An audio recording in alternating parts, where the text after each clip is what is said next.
everyone around the world for joining this webinar. It's a very impressive number of participants. I will start by sharing my screen.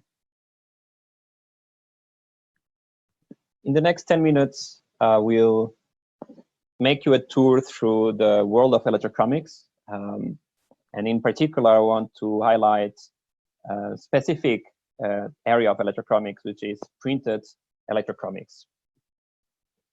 First of all, as a reference, you may have seen in your daily lives applications of electrochromics.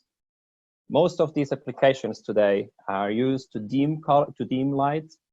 They have been used in smart windows, in architecture, or for airplanes.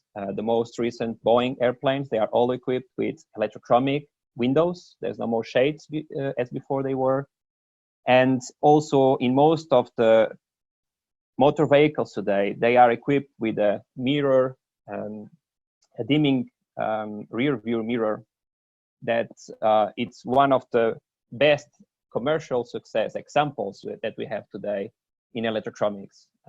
It's been used in more than 100 million motor vehicles worldwide, and Gentex, which is the company that developed this technology, has a production capacity today of 700,000 units per week of this technology. And as a side note, the chemist behind this technology at Gentex, Alan Biker, he in the 80s developed this very brilliant and perfect electrochromic system that allow us to have this comfort of dimming the reflection of light in the rearview mirror in cars. And I'm pleased to tell you that Alan has joined our advisory board in 2018. So it's a very welcome guidance we have in our advisory boards. Now, jumping to the basics and the science of behind electrochromics, how is this color change obtained? And I brought here a little bit of chemistry, very simple chemistry and chemical reaction, and also a scheme of an electrochromic device. All starts with a very special set of materials which are called electrochromics. And these materials have the property to show different color properties or optical properties according to their oxidation states. And so we are dealing here with a system whereby tuning the redox state of a certain specific compound, we can tune the color we see. As you can see on the right side, I don't know if you see my pointer. On the right side, we have the electrochromic layer in the device that will perform the color change according to the oxidation state. To perform that oxidation state, we need to inject or extract electrons out of the material. And for that, we need an electrical circuit, which is here demonstrated, which will allow us to control the exact ratio of oxidation and reduction of the material. And by that, we are tuning the color. And finally, in order to get a properly working system, we need to balance these charges that are being accumulated on the surface of the electrodes.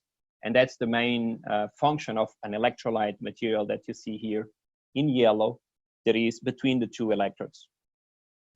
It's a bit simplified. We have here on the left side of the device a control electrode. This is also to balance the electrical charge.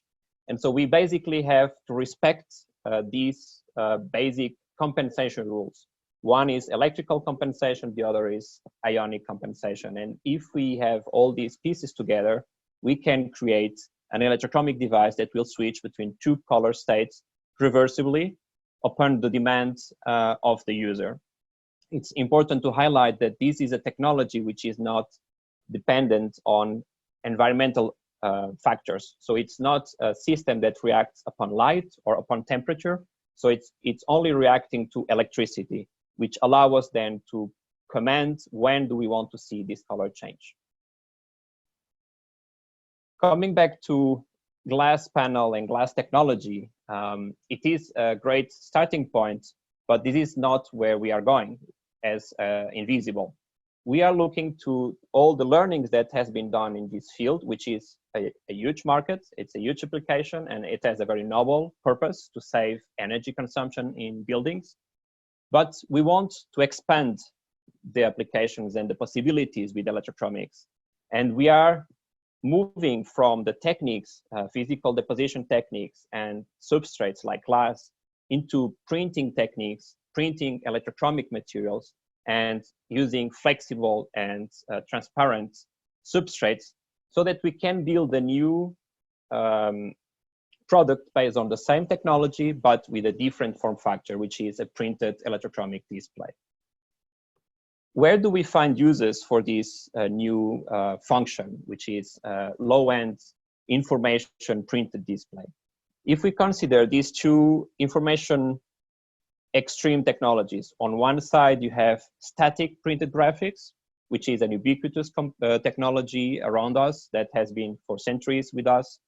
And on the other edge, we have high-resolution displays like the ones we have in our smartphones. In between these two worlds, there's a gap that hasn't been properly assessed by any technology.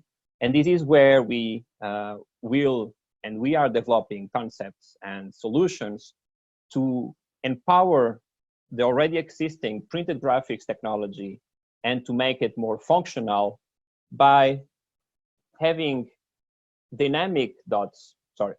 All right, doesn't work. So instead of having standing still dots, we can now, with electrochromics, we can have dots that can change the color. And so by just this very small and slight color change, we can bring new functions into a wide range of applications and products based on static printed graphics. As an example here in this video, this is a product we have delivered to an airline company. This was a boarding pass to announce a campaign price they had, and they were looking for something else that would capture the attention of the user and make this a memorable event so that they could remember this advertising. And here you have an example how we can convert something that is typically static into a dynamic information. And this is only one example. We are working in other applications that you can see here. I will not go into the details. There will be in the next webinars more information about this. But basically what we are bringing here is a new and disrupting way to display information in order to provide practical human interface to smart objects and ambient intelligence. Meaning this, that objects are getting more and more intelligent. There is electronics embedded in objects that we even don't know they are there. And we are bringing the visual element that will allow these electronics to easily and friendly communicate with humans. And why electrochromics? Why not other technologies like electrophoretics or liquid crystals? Well, I will go now through some slides that will show you why there hasn't been an attempt before to bridge this gap between static printing and high-end displays. And these are some of the features that electrochromics can supply that others are not able. First, it's made of thin, flexible, and transparent substrates. It has a very low power consumption, and as well, it's driven by a very low voltage.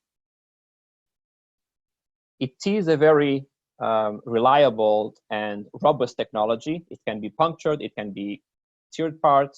As long as you still have the contacts, it will still perform its function. And it operates on a wide range of temperatures, over 100 degrees Celsius and below minus 100 degrees Celsius. And of course, this is very important for applications like cold chain monitoring or outdoor applications. Once we are printing and using flexible materials, we are not restricted to square displays, but we can have a free form factor that allow us to create and innovate with electrochromics. So in summary, we have developed reversible color change display technology that is used in our product Templable that can refresh the message multiple times. So we can write and erase and write again thousands of times. And most recently, we have developed also a fully irreversible electrochromic system where we can lock the color and keep it permanently and forever in a certain state without needing any power or any electronics. And this is our irreversible one-time use electrochromic displays. Looking beyond, and just to say that this is only the beginning, we are also continuing to develop new features like having new colors. And Anna Osterholm will talk about this new set of materials that can allow new colors in displays. We're also working with a wide range of partners like VTT in the Decochrome project, where we are experimenting on overmolding electrochromics and hybrid electronic systems. And also in another big consortium in paper, together with the company Arjo Wiggins, we have proved that we can build displays out of paper together with printed antennas, and we can power the full device by just harvesting wireless energy from a smartphone. So we are, within all these initiatives, bringing and creating the platform for printed electrochromics by innovation in chemistry, delivering ink sets to allow people to get hands-on experience by themselves and learn how to use electrochromics.